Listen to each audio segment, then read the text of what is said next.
تم آ رہی ہو کہ نہیں؟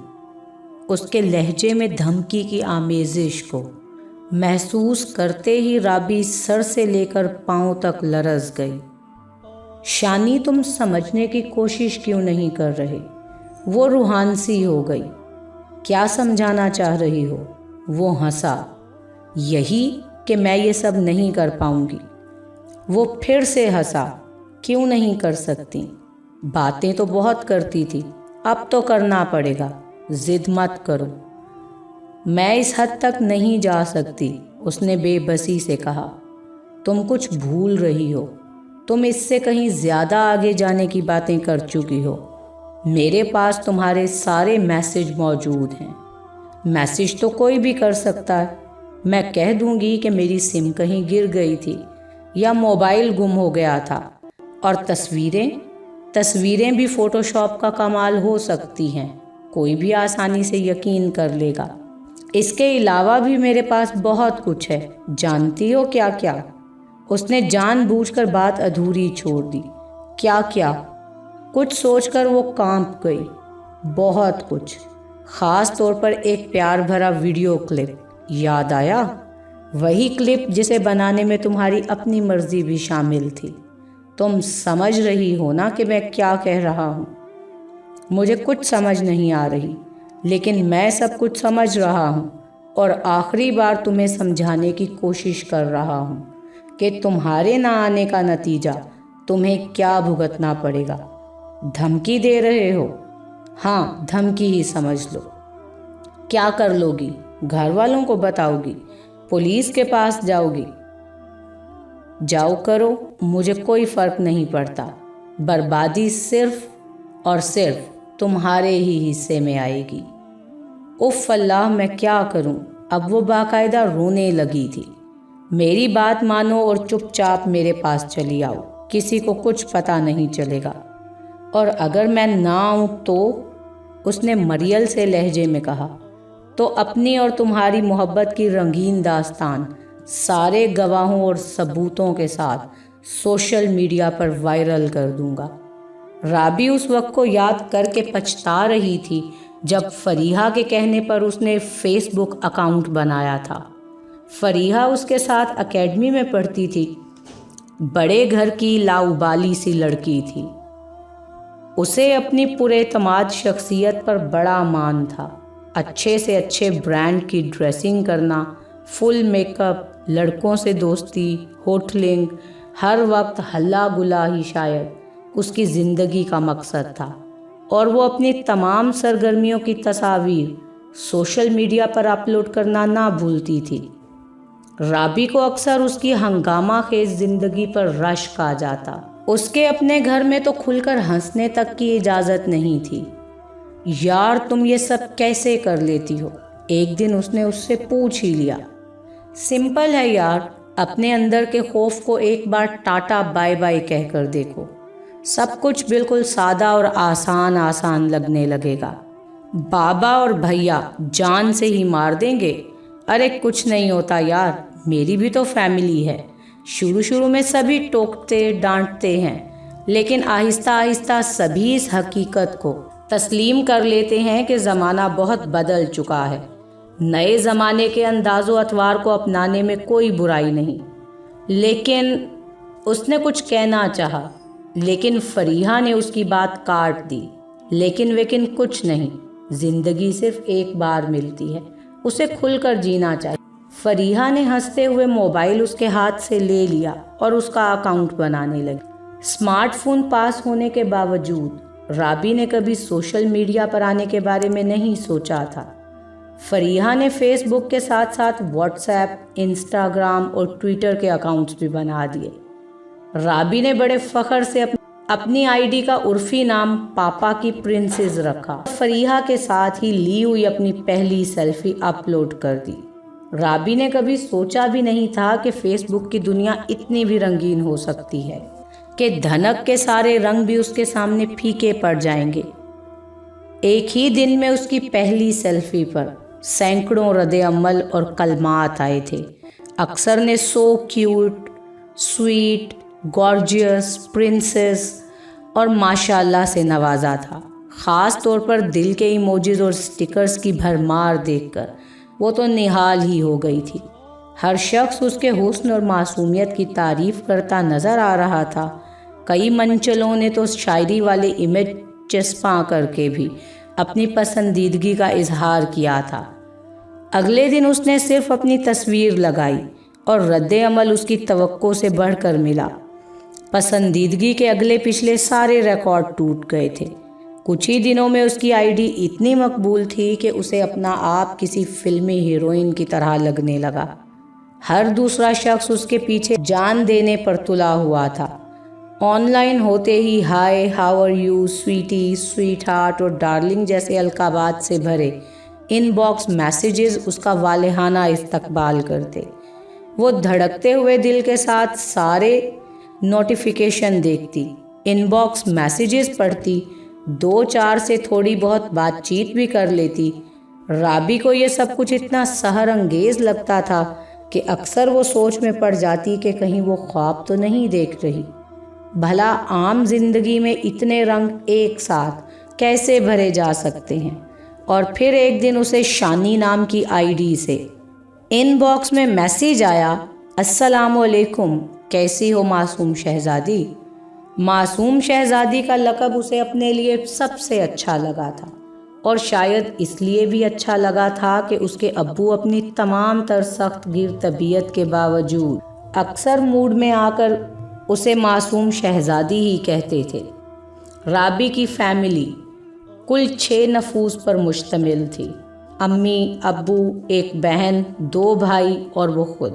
اس کے ابو کا ریل اسٹیٹ کا اپنا کاروبار تھا، ہر قسم کی جائیداد کی خرید و فروخت کا کام کرتے تھے، اور اپنی ایمانداری اور اصول پسندی کی وجہ سے انہیں اپنے کلائنٹس بالخصوص انویسٹرز کا بھرپور اعتماد حاصل تھا۔ ان کے ایک اشارے پر کروڑوں کے سودے ہو جایا کرتے تھے۔ بڑی بہن کی شادی ہو چکی تھی، بھائی MBA کر رہا تھا اور چھوٹی دونوں بہنیں ابھی انٹر میں تھیں، جبکہ وہ خود BCom کے دوسرے سال میں تھی۔ گھر کا ماحول مجموعی طور پر خوشگوار تھا، سب بہن بھائی آپس میں خوب ہلا گلا کرتے، لیکن ابو کے آتے ہی سب کو چپ لگ جاتی۔ ایک بار بھائی موبائل کھانے کی میز پر ہی بھول کر واش روم تک گیا تو اس کے موبائل پر کال آ گئی۔ ابو نے کال اٹینڈ کی، بلال کہاں ہو؟ کسی نسوانی سی آواز میں یہ پہلا جملہ سن کر ہی ابو آپے سے باہر ہو گئے اور دھاڑنے لگے۔ بلال باہر آ کر سر جھکا کر کانپتا ہی رہا، اسے کسی وضاحت کا موقع بھی نہ ملا۔ حالانکہ فون اس کے بچپن کے دوست حسیب کی بڑی بہن کا تھا، جسے وہ خود بھی بچپن سے آپی کہتا چلا آیا تھا، اور آپی نے ہی اسے میسج کر کے فون کر کے فوراً گھر آنے کو کہا تھا، کیونکہ حسیب کی کئی دنوں سے طبیعت بہت خراب تھی، اور حسیب کے اکلوتا ہونے کی وجہ سے آپی کے علاوہ کوئی اور اس کی دیکھ بھال کرنے والا بھی نہیں تھا۔ بلال نے خود ہی کہا تھا کہ وہ آ کر حسیب کو ڈاکٹر کے پاس لے جائے گا۔ رابی کو شانی کے ساتھ بات کرنا بہت اچھا لگتا تھا۔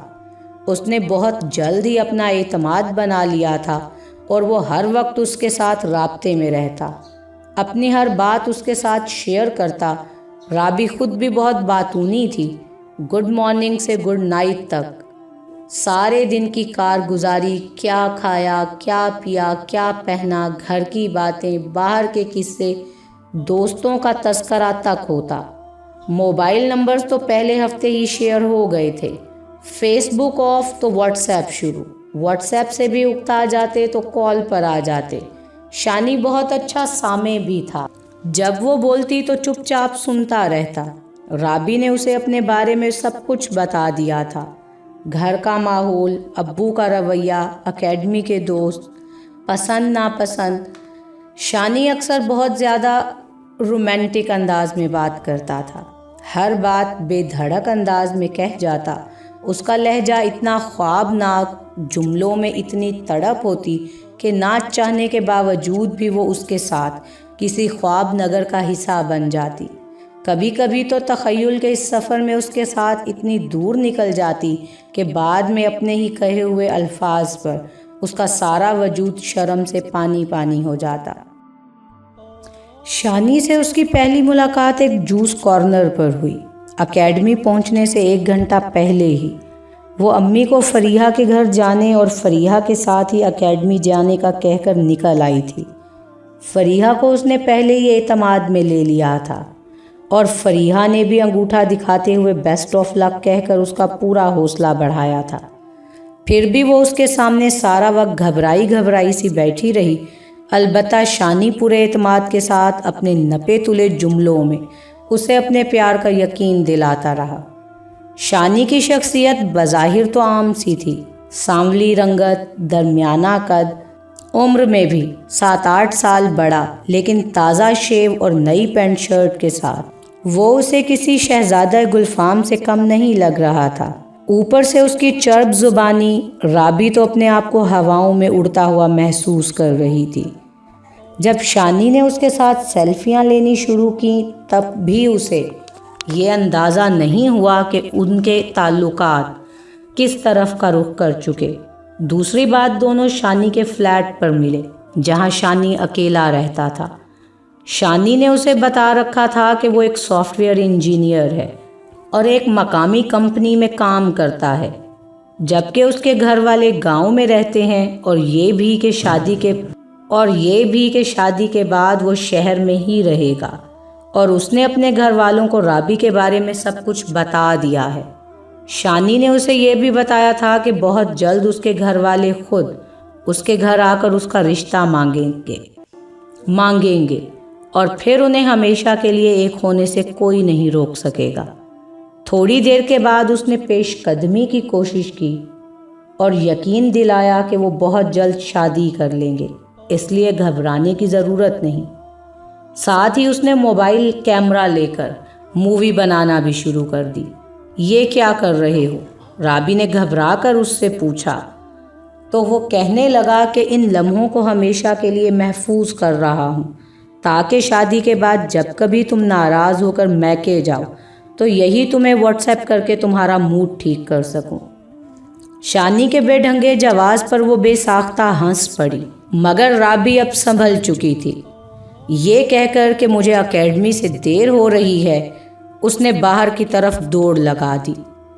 بہت جلد ہی رابی کو یہ احساس ہو گیا کہ شانی محض ایک فلرٹ ہے، معصوم لڑکیوں کی زندگیوں سے کھیلنے کے علاوہ اسے اور کوئی کام نہیں، اور یہ بھی کہ وہ کہیں کوئی کام وام نہیں کرتا، اور اس کی انہی حرکتوں کی وجہ سے اس کے گھر والوں نے بھی اسے عاق کر دیا ہے۔ یہ ساری باتیں اسے فریحہ نے بتائی تھیں، جسے اسی کی ایک فیس بک فرینڈ عالیہ نے شانی کے ہاتھوں برباد ہونے اور رابی کو شانی کی طرف بڑھتے دیکھ کر بتایا تھا۔ فریحہ اور رابی کی دوستی کا فیس بک پر سب کو پتا تھا۔ اس کی ٹائم لائن پر سب سے زیادہ تصاویر ان دونوں کی ہی ہوتی تھیں۔ فریحہ نے سنجیدگی کے ساتھ کہا، دوسروں سے ساری گپ شپ، سارا ہلا گلا صرف فیس بک تک رہے تو اچھا ہے۔ مجھے خود بھی بہت جلد اس بات کا احساس ہو گیا تھا۔ تمہیں بھی روکنے کی کئی بار کوشش کی، مگر تم نے شاید سننا گوارا ہی نہیں کیا۔ ابھی بھی وقت ہے، کچھ نہیں بگڑا، اپنے بڑھتے ہوئے قدم روک لو۔ مانا کہ فیس بک پر سبھی برے نہیں ہوتے، لیکن کسی کی برائی کو دیکھ کر بھی کبوتر کی طرح آنکھیں بند کر لینا ہرگز دانش مندی نہیں۔ اور اب شانی باقاعدہ بلیک میلنگ پر اتر آیا تھا۔ رابی نے بہت کوشش کی کہ کسی طرح اس مصیبت سے جان چھوٹ جائے، مگر وہ کسی بلائے ناگہانی کی طرح اس کے پیچھے ہی پڑ گیا۔ ایک نمبر سے بلاک کرتی تو دوسرے سے کال اور میسیجز کر کر کے جان عذاب میں ڈال دیتا۔ فیس بک پر تو پتہ نہیں کتنی آئی ڈیز کے پیچھے اسی کا چہرہ تھا۔ وہ اچھی طرح جانتا تھا کہ رابی اس کے بارے میں کبھی کسی سے کچھ نہیں کہے گی، اور اب اس نے خود رابی کو بھی باور کرا دیا تھا کہ اگر اس نے اس کی خواہش پوری نہ کی تو وہ سب کچھ سوشل میڈیا پر ڈال کر اس کی زندگی تباہ کر دے گا۔ وہ جتنا سوچتی اتنا ہی پریشان ہوتی جاتی۔ فریحہ سے بات کرنے کا بھی کوئی فائدہ نہیں تھا، اس نے تو پہلے ہی اسے منع کر دیا تھا۔ اللہ جی، اب میں کیا کروں، کدھر جاؤں؟ اس نے روتے روتے سرخ آنکھوں سے اوپر دیکھتے ہوئے دونوں ہاتھ دعا کے لیے پھیلا دیے۔